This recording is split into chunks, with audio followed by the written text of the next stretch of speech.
जातिवाद एक ऐसा जहर है जो इस बिहार को आगे नहीं बढ़ने दे रहा है। यहाँ के लोग जात पात में बटे हुए हैं, जात पर वोट करते हैं। ये बहुत दुर्भाग्य की बात है। आज के समय में भी जब आप चले जाइएगा ग्रामीण परिवेश में तो आपको ये चीज़ देखने को मिलेगा। और ये चीज़ आप सिर्फ आम आदमी को छोड़ दीजिए, हम लोग को भी जातीय दंश को झेलना पड़ता है। एक विधायक बन करके भी हम लोगों को झेलना पड़ता है। ये बड़े दुर्भाग्य नमस्कार, की आप बात है। देखना शुरू कर चुके हैं सीतामढ़ी की आवाज़। मैं हूं आपके साथ आर.एस. कुमार। हमारे साथ युवा भाजपा के विधायक अनिल राम जी है। सबसे पहले स्वागत है सर। बहुत धन्यवाद आपका। इन दिनों जो जातीय जनगणना हुआ था उसका जो आंकड़ा है बिहार सरकार द्वारा जारी कर दिया गया है। आंकड़ा आने के बाद तमाम लोग जो है, कुछ लोग कह रहे हैं कि गलत आंकड़ा है, कुछ लोग इसको सही व्याख्या कर रहे हैं। सब लोग का अपना अपना एक प्रतिक्रिया है।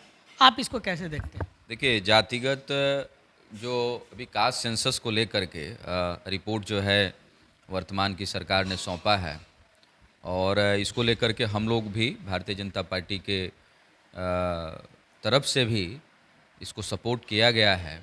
लेकिन जो कास्ट सेंसस कराया गया है अभी, इसमें बहुत गड़बड़ियाँ पाया गया है। जैसे मान लीजिए, जिस समाज से हम आते हैं, रविदास समाज से, और इस रविदास समाज की जो अभी गणना की गई रिपोर्ट में इन्होंने बताया, उस रिपोर्ट में 5.25% इन्होंने बताया है। तो ये 5.2% से ज़्यादा है इसकी संख्या। और लगभग सभी विधानसभा में इस बात को लेकर के हम लोग देखते भी रहते हैं, जाते भी रहते हैं। तो लगभग 7% इसकी होनी चाहिए। ऐसे अन्य कई भी जो अनुसूचित जाति समाज की गणना हुई है उसमें कमी पाया गया है और सरकार को इसको दुरुस्त करना चाहिए। और लगभग 20% अनुसूचित जाति की संख्या को बताया गया टोटल सर्वे में।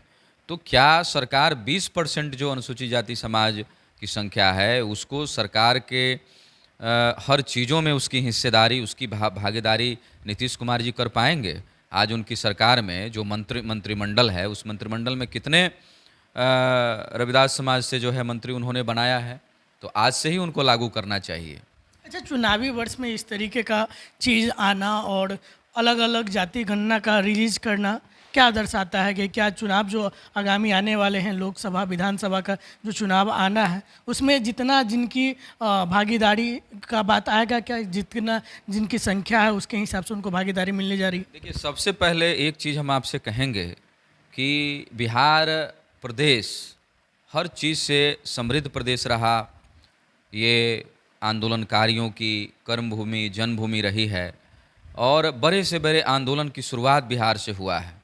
महात्मा गांधी ने बिहार में सत्याग्रह की शुरुआत किया था और ऐसे अनेकों महापुरुष ने यहाँ पे जन्म। लेकिन एक चीज़ जिसका दंश आज भी बिहार झेल रहा है वो जातिवाद है।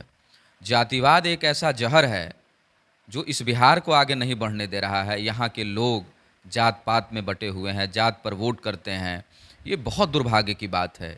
आज के समय में भी जब आप चले जाइएगा ग्रामीण परिवेश में तो आपको ये चीज़ देखने को मिलेगा। और ये चीज़ आप सिर्फ आम आदमी को छोड़ दीजिए, हम लोग को भी जातीय दंश को झेलना पड़ता है। एक विधायक बन करके भी हम लोगों को झेलना पड़ता है। ये बड़े दुर्भाग्य की बात होती है। लेकिन अपने प्रदेश में हर चीज़ से संपन्नता के बावजूद भी आज भी यहाँ सबसे ज़्यादा बिहार से ही डॉक्टर्स और इंजीनियर्स पैदा लेते हैं। सबसे ज़्यादा आईएएस बिहार से बनते हैं, आईपीएस बिहार से बनते हैं। लेकिन अंततः जात पात आ ही जाता है। और एक जब नीतीश कुमार जी ये कास्ट सेंसस कराया, ये तो उसमें आग में घी डालने का काम इन्होंने किया है। ये समय भी उपयुक्त नहीं है। ये चुनाव का जब समय आया लोकसभा का, तभी इन्होंने क्यों कराया? एक बहुत बड़ी बात है। एक बात हम और आपसे कहेंगे, हम कल न्यूज़ देख रहे थे तो मेन स्ट्रीम जो मीडिया है, मेन स्ट्रीम मीडिया भी वहीं से पक्षपात करना शुरू कर दिया। हमने देखा उसमें कई जाति को हटा दिया। अब सीधा जो है उन्होंने यादव का इतना 14% दिखाया, उसके बाद सीधा दूसरी जाति पे आ गया। जो दूसरे नंबर पर जो जाति थी और तीसरे नंबर पर जाति थी उसको उन्होंने स्किप कर दिया। अब ये भेदभाव, ये मेन स्ट्रीम मीडिया का काम है। ये कल हमने देखा न्यूज़ पे, उन्होंने जो पहले नंबर की जाति है उसके बाद सीधा 5वें या 6ठे नंबर की जाति को दिखा दिया। दूसरे या तीसरे नंबर की जाति जो काफ़ी जिनकी संख्या है, उनकी भागीदारी होगी, उसको छांट दिया उन्होंने। लोगों में क्या मैसेज आएगा? तो ये भेदभाव की शुरुआत जो है उसको आपको डायरेक्ट वो दिखा रहा है। तो ये सारी चीज़ें हैं। हम लोग तो यही चाहते हैं कि अपना बिहार शिक्षित हो, आज बिहार में किस तरीके की शिक्षा व्यवस्था है। आप जात पात का तो करा दिए, लेकिन शिक्षा व्यवस्था कहाँ है आपका? स्कूल में शिक्षक नहीं है। आज क्या स्कूल के अगर 100 बच्चे अगर मैट्रिक या इंटर पास कर रहे हैं तो उसमें से कितने बच्चे आईएएस और आईपीएस बनते हैं? आपकी क्वालिटी ऑफ एजुकेशन क्या है? आप चले जाइए अस्पतालों में, कैसी स्थिति है? ज़्यादातर जो है स्वास्थ्य उपकेंद्र बंद पड़े हुए हैं आपके। तो आप विकासवाद की बात नहीं करेंगे।